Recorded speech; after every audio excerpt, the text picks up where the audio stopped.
Egberto Gismonti is a huge figure in Brazilian music. In this video, I'd like to talk a little bit about him and his life, and give a brief analysis of his piece Celebracao de Nupcias, and then followed by a little bit of technical advice about how to actually play the piece. And maybe even talk a little bit about how his own music has influenced and inspired my music making as well. So I first encountered Egberto Gismonti when I heard his album Egberto Gismonti Solo, which is a marvellous album. It consists of solo piano pieces and solo guitar pieces. And it's one of these albums that stayed in my imagination and very, very much in my listening schedule for quite literally decades now. That was quickly followed by two albums, Magico and Folk Songs, which included his collaboration with the great bass player Charlie Hayden and the great saxophonist Jan Garbarek as well. So again, I'd really, really encourage you to listen to those albums. They're quite wonderful. In all, Egberto Gismonti, up to date, I think, has released 44 albums, which is quite phenomenal. And he's a multi-instrumentalist. He focuses mainly on guitar and piano, but he plays in jazz ensembles. He's written and performed guitar concertos, piano concertos, music for orchestra, theatre, film, ballet. Egberto Gismonti was obviously a bit of a prodigy. When he was 19, he received a grant from the Brazilian government to study music in Paris. And he studied with the great Nadia Boulanger, who was probably the greatest teacher in composition of her day. He also studied surrealism with Jean Barak, who had been a student of Schoenberg and Webern's, but that didn't seem to have influenced him as much as Nadia Boulanger has. The story goes that she told him that he could either remain in Europe and become a second-rate European composer or return to Brazil and become a first-rate Brazilian composer, which is exactly what he did. Upon returning to Brazil, he went and lived in the Xingu region of the Amazon basin, where he lived with the Yul Apiti people. And this seems to have had a massive influence on his thinking and on his music making and on his life in general. And this is one of the reasons that Egberto Gismonti is such an interesting, I think, figure, and for me such an influential figure as well. It's his eclecticism, his willingness to draw on all sorts of different musical traditions. And there are some wonderful quotes which I've managed to dig out which highlight this. The first one is by the classical guitarist Sergio Assad, who himself has performed a lot of Gismonti's compositions for guitar and transcribed a lot of his compositions. He says, Egberto is a Brazilian artist whose labels say very little about his music. It is difficult to deny its popular traits, although much more complex than the folk manifestations or mass folk music that took the form of the songs. The status of the popular in his work is always reflected and mediated in compositional procedures. The regional never goes without a hint of novelty or without a sense of betrayal with the past and cultural heritage. Gismonti was also obviously very, very influenced by churro music, which is the street music of Brazil, and in many ways bears some parallels with jazz in North America. And another profound influence on him was the great Brazilian composer Villa-Lobos. He said himself about Villa-Lobos, he was a guy who had the most ingrained mythical sensibility in Brazilian culture. Gismonti's got a very unique approach to playing the guitar. He plays multi-string guitars, 8-string, 10, 12 and 14-string instruments. And he tunes them in what's sometimes known as re-entrant tuning, in which on the lower strings, rather than them tuned as they normally are, just sequentially from low to high, the lower strings are interspersed with higher pitched strings as well. And his reasons for doing this, he gave in a statement in 2009, where he said, basically, I'm a pianist who plays the guitar. Due to the length of the piano, I tuned my ears for intervals greater than the intervals of the guitar. This is the main reason to use more strings. The tunings are different for each guitar, but they all have higher 7th and 9th strings. So the piece Celebracao de Nupcias is a wonderful piece. It translates as wedding celebration. And it's off his album Dança das Cabeças, which means Dance of the Heads, which he recorded with the Brazilian percussionist Nana Vasconcelos. And again, this is a brilliant album, which I thoroughly recommend. So the version that I played on my video is based on Alex Roganowski's transcription of Badi Assad's Echoes from Brazil. But it's also very influenced by Sofia Boras's rendition of the piece on her album Local Objects, which I like a great deal. On the original recording that Egberto does, it's actually a duet with Nana Vasconcelos, and he tends to repeat sections a lot more than I do or other people have done in their own solo versions of it. The improvised harmonics at the end are all my own, and I sort of do that in the spirit of Egberto Gismonti, who I've seen perform quite a few times now. And he takes a very, very improvisational approach to playing his own pieces. So I felt fairly confident in being able to do that myself. If we begin to think about the way that the piece is put together, there are a few interesting elements of it which are very, very typical of the way that Egberto Gismonti tends to compose.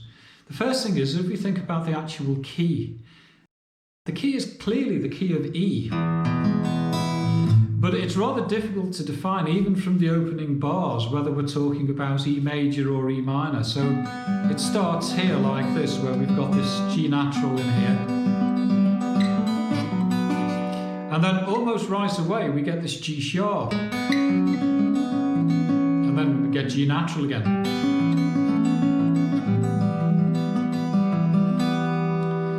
And this is this idea goes right throughout the whole piece, where we can't quite define whether the key of the piece is E major with the G sharp as its third, or E minor with the G natural as its third. So we could almost say that it has an E-ish tonality rather than a major or a minor tonality. He also takes this idea into other areas which I like to call modal chromatic, or I've heard the term chromodal, which I rather like as well. So for instance, when we think about the sixth, we quite commonly think about a piece as being in the Dorian mode, which would have the natural sixth in it, or perhaps in an Aeolian or a Phrygian mode, which would have the flattened sixth in it. So it would have, imagine us having a C sharp or a C natural, which would define, the mode being used. But very, very typically in this piece, as well as being both major and minor, he commonly includes both C naturals and C sharps within the piece itself. So there's also a fair amount of chromaticism in the piece, and the principal way that he introduces chromaticism in this piece is by shifting these intervals, thirds, minor thirds, and major thirds, and sometimes thirds plus a tritone, chromatically up and down the neck of the guitar. So for example, in this passage here, what he does is you have this minor third, this flat third, and then this interval here, which is the minor third plus a tritone. And these are moved chromatically down the neck from here.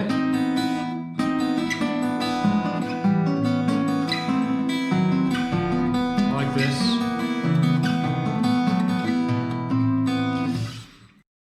And then as they're moving chromatically, he then sustains these two open notes, the open B and the open E against that. So this presents this really sort of very, very chromatic passage, which is still clearly rooted in E there. It's also interesting about the way that he uses rhythm. The piece is primarily in 6/8. So you get this strong feel of 2 to the bar, which presents this kind of driving, dance-like sort of rhythm. I think there's 1 bar in it just to catch you out in 9/8 time in there as well. But it provides this kind of this driving sort of rhythm. And what we get are these phrases.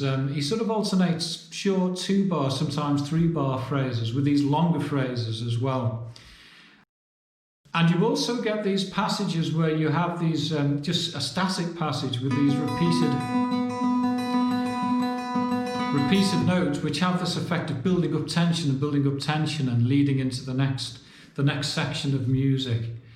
So this gives this sort of feeling of, it's like a sort of a celebratory feel. It feels very, very exuberant to me when you play it. The middle section, which I play rubato,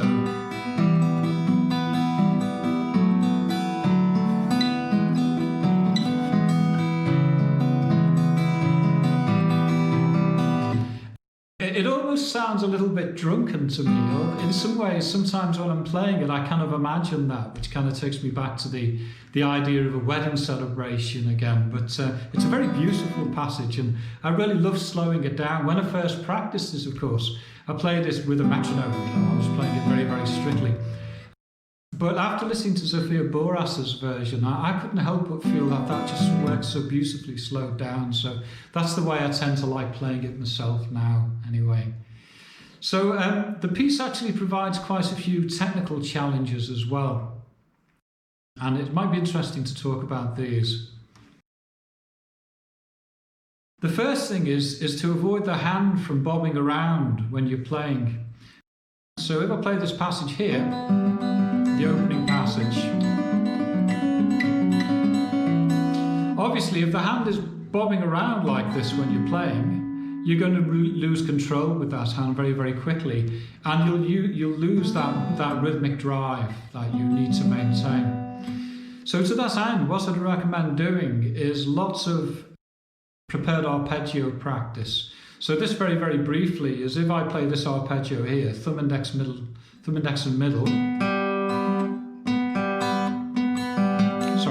middle, index, like this. What I do is I actually place the thumb and middle finger in advance on the strings, play the thumb, then take the middle finger off, play the index and then the thumb, and then replace again for the next group of notes. So if I do that again here, and then replace here, and plant, plant. So on a descending arpeggio, I do that. On an ascending arpeggio, I do it the other way around. So for instance, if I'm going thumb, index, middle here, then I would plant thumb, index, and middle fingers like this. So that's called a prepared arpeggio. You can do it with all the fingers of the right hand, or thumb, index, middle, and ring. Or just combinations of the fingers. And practicing those individually is a very, very good way to train the right hand to remain nice and still and stable when you're playing. Ralph Town has actually provided some great exercises in his book on improvisation for solo guitar, if you can get hold of a copy, because it's presently out of print. But I'd really, really recommend that if you can possibly pick up maybe a second-hand copy of that book. I wish Ralph Towner would augment and republish that book, because it was a very, very good, interesting book. So stabilising the right hand technique, no bobbing, and preparing the arpeggio. So what this allows you to do as well is relax the right hand. So this is just so important, because when you relax the right hand, you're going to play a little bit more softly, and it's important to keep the tendons and the ligaments in the hand soft as you're playing and not overplay too much, because what this allows you to do then is to accent different fingers. And again, Ralph Towner goes into this in quite a lot of detail. But if I keep my right hand soft, like this, when I'm playing here, well, then what it means is that I can accent individual fingers. See? So in this way, if my hand is rigid and I'm sort of using it more like a baseball bat than a right hand, then all of that subtlety and all those nuances are lost. And because with this piece the melody is mainly, well, almost exclusively in the thumb, then the thumb needs to carry the melody and it needs to stand out against the other, what the other fingers are doing with the open strings or the other arpeggio notes.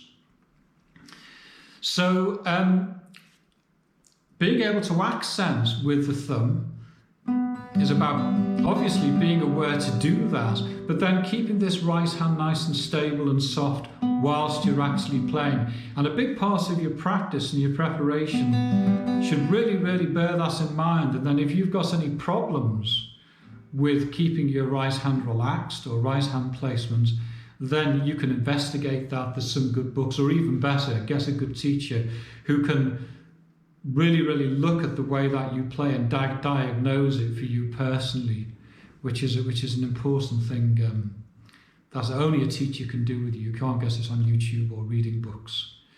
Another issue that came up, certainly for me and for anybody else, I think, practicing this piece, is this business of having to make these quite big left-hand shifts whilst maintaining this shape in the left hand. So that's an example there. Or another example might be this arpeggio here. So here I play thumb, index and middle. Do that again. And then up to here. So in both of these occasions, what I did when I practiced is I visualised fractionally ahead of my fingers, where my fingers are going to go to. So for example, when I'm here, as I'm playing across with my thumb, index and middle, I'm actually looking at that 4th fret in preparation for planting my first finger on it.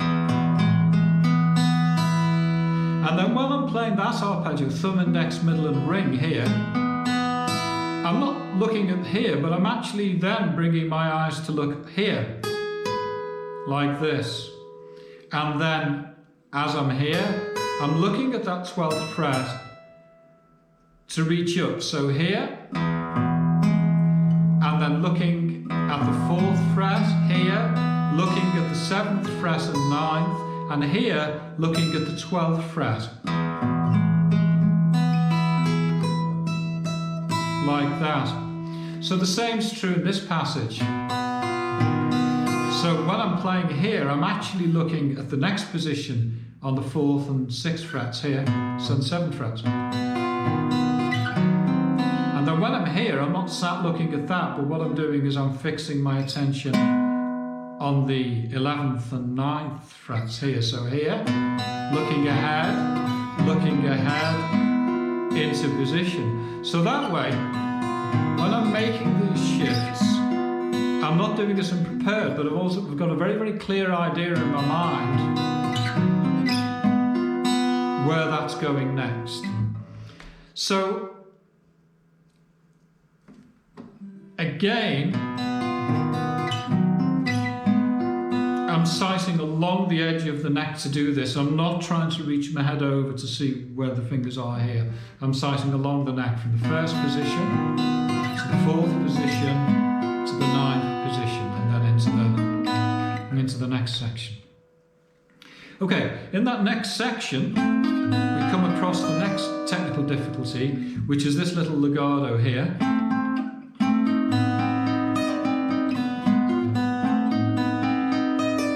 Pulling off strongly and nicely with that little finger. Now, to this, I might go back to Ralph Towner's book again, because he gives this exercise here where you play, for example, in the 5th position, it doesn't really matter, but you play with the 3rd to 1st finger, pulling off, pulling with this finger and pushing with this finger. And then bring both the fingers down simultaneously, which is important for timing, and then pull with the little finger and push with the 2nd finger, and then coming across again, pulling with the 3rd finger and pushing with the 1st finger to get that snapping, that torque between the here, here, here. So playing that in time and coming all the way back up again like this.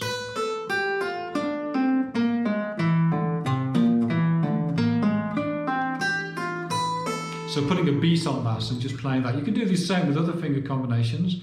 2nd to 1st, fourth to third, a bit tricky that one. Or fourth to first, third to second. Like that, etc. Oops.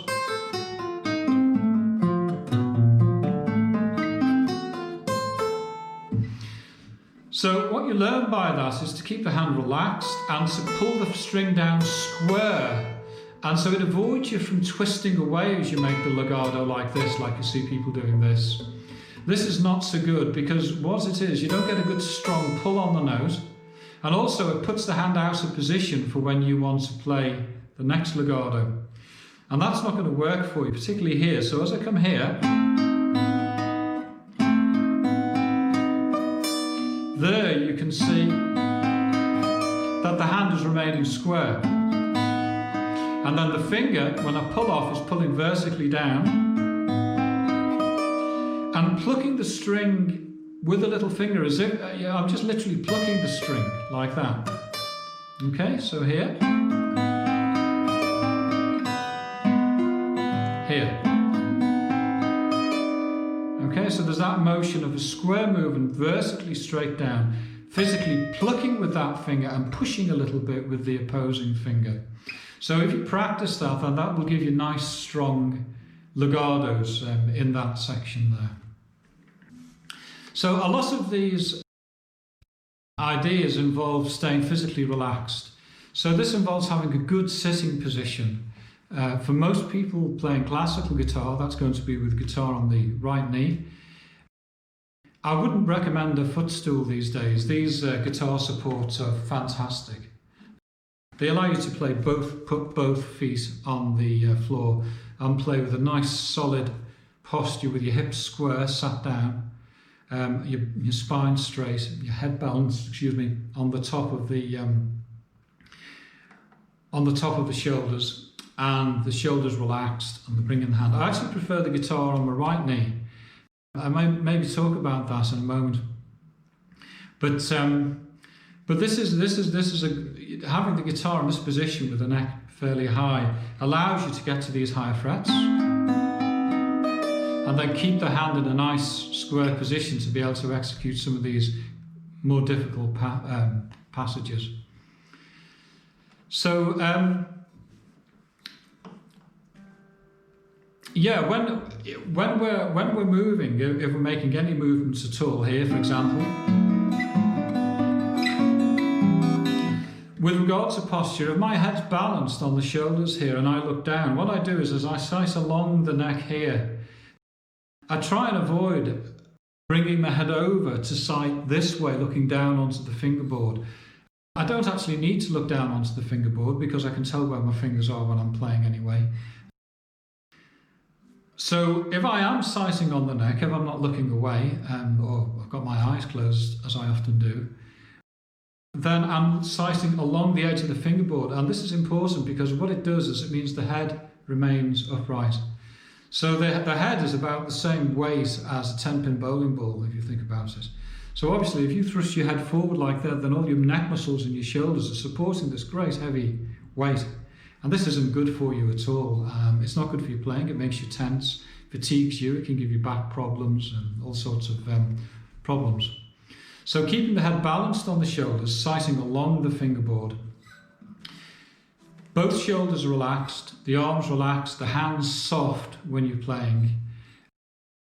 And then just to encourage this feeling of physical stability and relaxation. So this sort of brings me on to more of the mental side of things. It's very important to have a relaxed attention when you're playing. By that I mean that you are focusing on the music and just the music as you're actually performing the piece. And to do this, I use what I call inner singing, and this is quite simple. If you were imagine just singing a song that you enjoy, singing, you might close your eyes and you might sing the song, and what you're doing is you're imagining the song as you're singing it, and then you're using your voice as the instrument. And it's exactly the same when you're playing the guitar. So when I'm playing a piece, I'm actually imagining the sound of the piece as I'm playing it. And this has two really, really big advantages for me. The first thing is that I'm very unlikely to forget what comes next. If I know the tune and I'm kind of singing along to myself, I don't sing out loud like Keith Jarrett, but if I'm sort of singing along to myself as I'm playing it, then I'm not likely to forget what comes next. The second thing is that by singing along to myself, I don't speed up or slow down, so I don't tend to run into these problems of tempo acceleration, where you get faster and faster until in the end you seize up and the whole thing ends in disaster. So singing the piece as I'm performing it in my imagination, it keeps me rhythmically precise, it keeps me relaxed, and it keeps me focused on the music rather than having my mind wandering off about wondering what fingering's coming up or what I'm going to have for dinner later or whatever. And with just one last point on this, and this is something else which I consider to be really, really important, and that's this ability to move the body, to sway or just move rhythmically when you're playing. So here, my body isn't stationary as I'm playing. I might be bobbing a little bit, like this, but it's a very natural movement. It's like if I'm listening to a piece of music that I'm enjoying, I'll naturally want to just move. I don't have to make very large movements that might be distracting for anybody watching the performance. I mean, I could do, I'm not against that, but no, these can actually be little almost micro movements where an audience can't actually or can barely see any movements at all. But the point is that when I'm playing, my body feels alive and it's moving to the music. It feels like it's rhythmically moving to the music as I'm playing. And I think this is so important for us all as musicians, regardless of the instrument you play a flute or a piano or a violin. This ability to move, because what's happening is that you're making it impossible for your body to become rigid. And again, this rigidity is what will kill the music. It's what makes for tension, which leads to awful, difficult performances, to stage fright, performance with anxiety, all of these problems. But this, if you just get into the habit of when you're playing, just moving, I tap my foot sometimes. I wouldn't necessarily recommend that, but when I'm having fun, sometimes I find my foot tapping in exactly the same way as if I'm listening to a piece of music in a concert or on the radio or something and I'm enjoying it, I'll suddenly find myself moving to the music. So it's important. Okay, so just to sum up, getting back to Egberto Gismonti and this wonderful piece, it's this syncretic approach that Egberto Gismonti has adopted towards music that's natural to him. That's proved to be so inspirational and influential on my own music making. What it's done is it's encouraged me to look outside the stylistic boundaries in my own music and to sort of pull together those diverse strands into one coherent style. I've got a lovely quote from Egberto about this. He's talking about his daughter Bianca, who's a marvellous piano player these days, but when she was very young. And he says that after a while, Bianca, my daughter, who plays the piano, told me, "I just wanted a Madonna record." "But Madonna," I said. "Yes, from Madonna," she said. I didn't like Madonna at all. I bought the disc. She asked for one more, and then another. Until one fine day my daughter is sitting, happy as hell, and I'm happy as hell for her happiness, and Madonna's record is playing. Then I realised that there's no music or musicians that I can judge. There's music or musicians I need to live. From that day on, any discrimination I had ended. So I hope that this has been an informative and interesting video, and I hope very much that it might encourage you to pick up your own guitar and to play your own version of Celebracao de Nupcias.